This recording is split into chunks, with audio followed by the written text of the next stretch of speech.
and this is the topic of Group 1, sir. Describe the precaution to observe to avoid structural damage resulting from cargo transfer, corrosion, and severe weather condition. And this is my topic. Secure cargo properly, prevent shifting that can damage internal structures. So, secure cargo properly means fastening all cargo so it's does not move during the voyage. This prevents shifting that can damage the ship's structure and affect stability. Example ani is a container on deck is tied down with strong lashing chains so it won't move when the ship rolls in wave. So panay siya, in short, dapat na ay proper cargo securing keeps the ship para ang barko barko is safe, protects its structure and prevents accident at sea. During cargo transfer, follow loading limits. Do not overload the ship. Distribute weight evenly. Avoid stress on the hull. During ship-to-ship cargo transfer, key operation involves aligning vessel with fenders in place, establishing course, mooring lines, and mooring hose. For liquid cargoes like oil or transfer to ensure no leaks.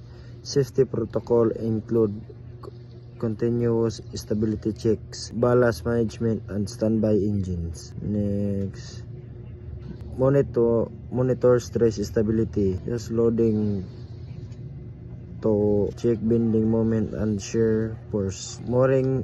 Monitoring stress and stability via loading instrument is a critical procedure for ensuring the structural integrity of vessel, particularly regarding bending moment and shear force. How to prevent corrosion? Apply protective coatings, paint, act like a shield. It keeps water and oxygen away from the steel surface. Special anti-corrosion coatings are also used to provide extra protection in harsh environments. Regular inspection. You must check the metal often. Look for small spots of rust, cracks, or areas where the paint is peeling. Catching these problems early prevents them from getting worse. Preventing water ingress and proper ballasting. Stop water from entering the weakening description. It's very important to prevent water from entering the ship's hull, compartment, or cargo areas. Even small amount of water can cause serious damage over time.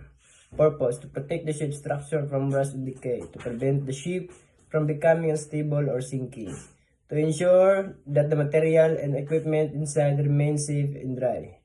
Action required: regularly check all door hatches and pipes for leaks. Make sure all seals and gaskets are tight and working properly. This refers to the maneuver of decreasing the vessel's speed and changing the direction of travel to navigate away from areas with severe sea condition or to position the ship at a safer angle relative to the waves.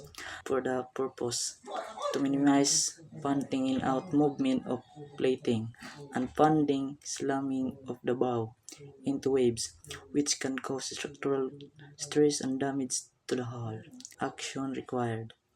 The officer of the watch must monitor weather reports and sea state continuously.